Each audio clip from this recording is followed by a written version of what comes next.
Pemirsa, Walhi menilai langkah pemerintah provinsi cenderung hanya menyalahkan tingginya curah hujan dengan modifikasi cuaca tanpa solusi substantif. Gubernur Jakarta Pramono Anung menegaskan dirinya tidak hanya mengandalkan metode lama. Pemprov Jakarta tengah memacu normalisasi sungai secara masif. Kami akan membahasnya bersama dengan Kapus Datin BPBD DKI Jakarta Muhammad Yohan dan pengamat tata kota Marco Kusuma Wijaya. Selamat petang Pak Yohan dan Pak Marco.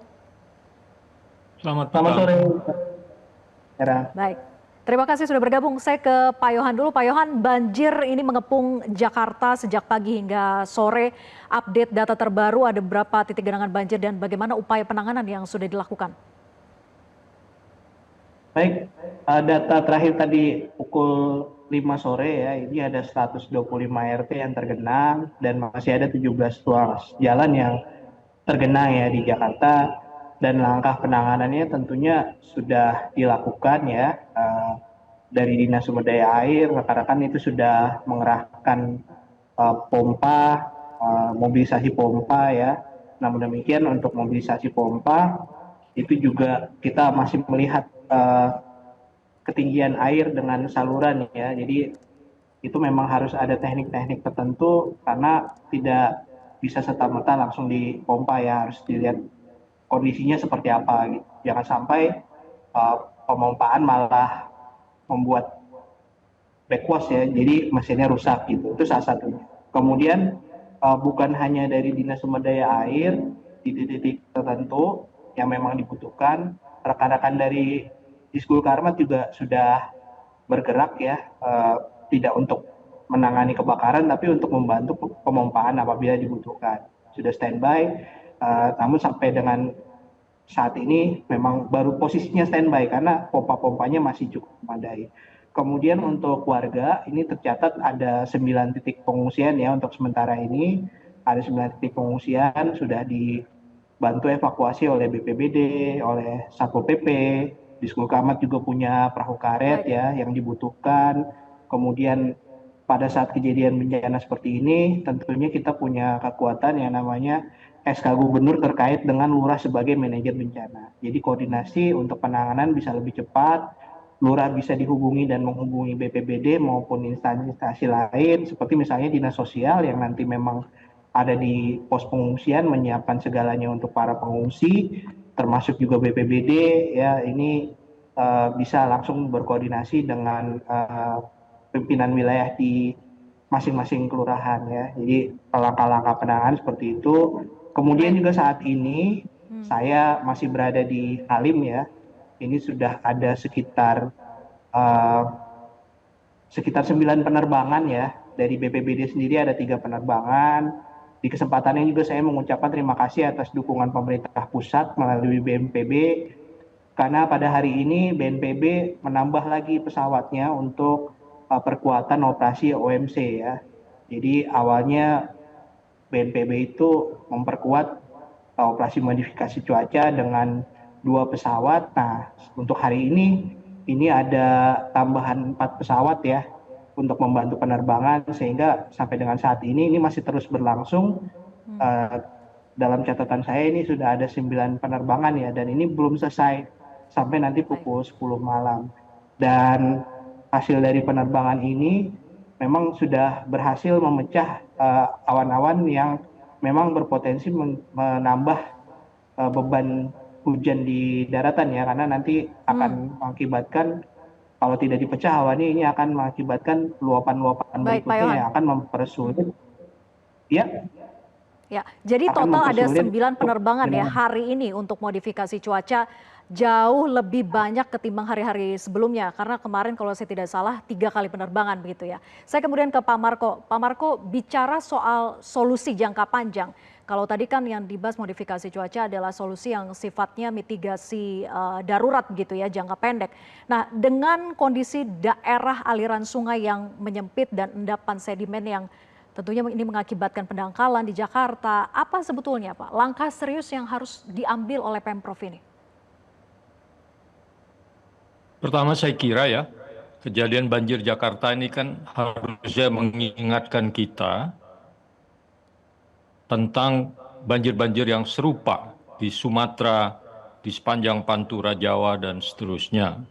Sebabnya sama, yaitu meningkatnya curah hujan bersamaan dengan berkurangnya ruang air. Nah, meningkatnya curah hujan itu para ahli sudah mengatakan ini akan berulang-ulang terus, jadi jangan kita jadikan alasan untuk berharap tahun depan tidak terjadi. Sudah pasti ini sesuatu yang akan berulang-ulang secara permanen. Jadi ruang hujan, ruang airnya harus ditambah. Ruang air itu ya antara lain hutan kalau di hulu, kalau di hilir termasuk ruang-ruang terbuka perkotaan, dan tentu saja aliran-aliran dan sungai. Nah begini ilustrasi yang mudah itu ya, kita tuh punya data dari tahun 1913 ketika Van Breen membuat rencana kanal banjir timur dan kanal banjir barat. Waktu itu debit Ciliwung saja itu antara 15 sampai 20. Kemudian data pada tahun 2013, jadi 1 abad kemudian persis, itu debit Ciliwung itu 40 sampai 50 meter kubik per detik. Jadi ada peningkatan 2 kali lebih, hampir 3 kali. Nah, apalagi kita sudah mendapat kepastian dari para ahli cuaca bahwa curah hujan pasti meningkat, bahkan disertai badai yang istimewa karena masuk ke daerah tropis dan mendarat di daratan, bukan hanya di laut. Jadi langkahnya sudah jelas. Kalau tahun 1913 itu Gubernur Jenderal membentuk suatu komite yang dikepalai Van Breen. Gubernur Jenderal itu artinya sekarang setingkat gubernur ya. Membentuk suatu komite yang berkuasa besar gitu, membuat rencana keseluruhan, langsung melapor kepada Gubernur Jenderal. Ya seharusnya sekarang ini kita punya suatu lembaga yang betul-betul fokus, cukup dikasih wewenang besar untuk membuat rencana, memetakan masalah, dan kemudian membuat langkah-langkah yang terkoordinir. Dan masalahnya ini kan bukan hanya keadaan darurat seperti, kalau keadaan darurat kan ditangani oleh BNP, Badan Nasional Penanggulangan Bencana, dan kemudian yang daerah. Tetapi yang kita harus lakukan kan mencegah supaya tidak terjadi berulang-ulang. Karena kalau berulang-ulang ini kita makin miskin, makin banyak yang terdampak. Jakarta tadi ada meninggal beberapa, di Aceh sudah 1.000 lebih, dan di Aceh itu ratusan ribu rumah hancur. Kita di Jakarta sekarang saya belum tahu. Jadi memang langkah-langkahnya itu harus yang tadi Anda sebut, yang permanen dan perubahan struktur gitu. Jadi bukan hanya mengubah cuaca dan lain-lain, tapi harus ada perubahan tata ruang, harus ada disiplin, dan itu harus komprehensif dari hulu sampai ke hilir. Secara garis besar menurut saya begitu. Secara jangka panjang kan yang disampaikan oleh Gubernur Pramono Anung menegaskan akan melakukan normalisasi Kali Ciliwung, Kali Krukut, kemudian juga Kali Cakung Lama. Nah ini harus kita akui bersama bahwa langkah yang akan dilakukan dengan normalisasi ini kan tidak populer karena bersinggungan langsung dengan relokasi warga dan juga biaya yang tinggi. Bagaimana agar solusi ini benar-benar bisa berjalan mulus? Saya tidak menganggap itu harus berjalan mulus, harus ditentang. Kalau yang dimaksud dengan normalisasi adalah pembetonan, ya. Pembetonan itu malah merusak karena dia akan mempercepat aliran dan tidak diserap oleh tanah, dan kemudian mematikan ekologi atau ekosistem sepanjang sungai. Selain itu dia tidak tepat untuk seluruh sungai. Jadi kalau kita membaca Van Breen itu jelas, ada 3 kelompok. Ada kawasan pesisir yang harus dilindungi dengan polder, kawasan hulu harus ditanggulangi dengan membuat empang-empang air, kolam-kolam air di daerah lereng-lereng hulu, dan di daerah tengah memang perlu ada penyaluran air yang baik, tapi juga dalam pengertian lebih banyak salurannya itu. Jadi yang tadi saya katakan, ruang airnya harus lebih banyak karena selama ini hilang. Jadi Anda bayangkan tadi yang Van Breen itu membuat banjir kanal barat dan banjir kanal timur, itu hanya untuk membuat menteng. Dan di selatan menteng itu sekitarnya masih kosong. Sekarang artinya yang kosong itu menjadi tempat penampungan air, bukan? Karena belum ada bangunan, belum ada jalan, belum ada aspal. Nah sekarang seluruh Jakarta ini begitu luas, ya tentu sungainya tidak cukup gitu. Kalau tidak diperdalam dan tidak dibuatkan saluran-saluran lain seperti Kanal Timur dan Kanal Barat, dan tentu saja juga kawasan hulunya harus dibuatkan tempat-tempat untuk menampung. Karena kalau semuanya langsung mengalir ke Jakarta, itu pasti tidak akan cukup.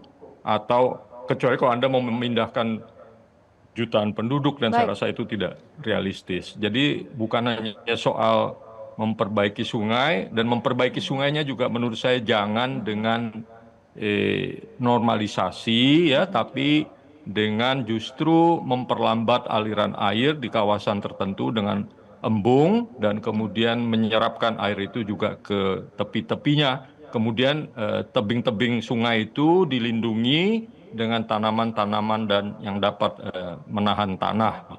Kalau dengan beton itu malah mempercepat air, dan itu nanti yang menderita yang di Baik. tepi pantai karena akan Baik, Pak terkena Marco. air yang keras sekali dan cepat sekali gitu. Dan Ya, kalau saya hanya tanyakan itu ya tidak solusi-solusi yang efektif. disampaikan oleh Pak Marco ini kepada Pak Yohan ya.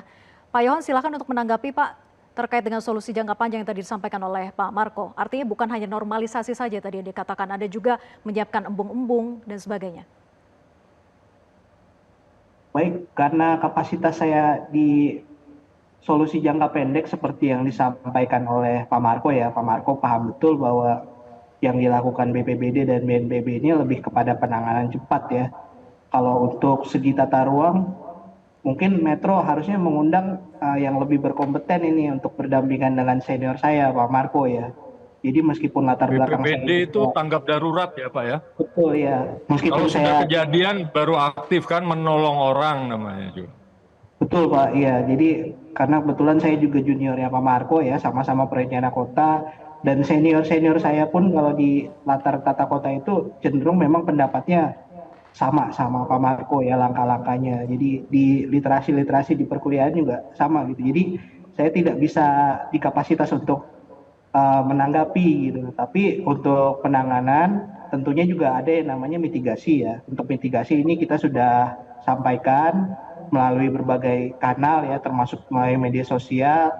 Langkah-langkah penanganan antisipatif juga sudah kami sampaikan di media sosial BPBD maupun di media-media yang lain. Kemudian juga sepanjang tahun termasuk saya sendiri ya turun untuk mensosialisasikan ya, termasuk saya sisipkan juga ini kebiasaan-kebiasaan baik ya, yang harus dilakukan itu jangan membuang sampah ke kali dan seperti itu ya. Salah satunya kan yang unik adalah kalau lagi kejadian seperti ini banyak warga yang memang haji mumpung ya, nanti sofa apa spring bed itu dibuang gitu ya, itu kan haji mumpung nih kalau lagi kejadian kayak gini, ini yang Baik, Pak Yohan. akan memperparah kondisi penanganan gitu, kira-kira seperti itu. Baik, terima kasih Pak Yohan dan juga Pak Marco atas diskusinya. Selamat malam. Jelajahi cara baru mendapatkan informasi. Download Metro TV Extend sekarang.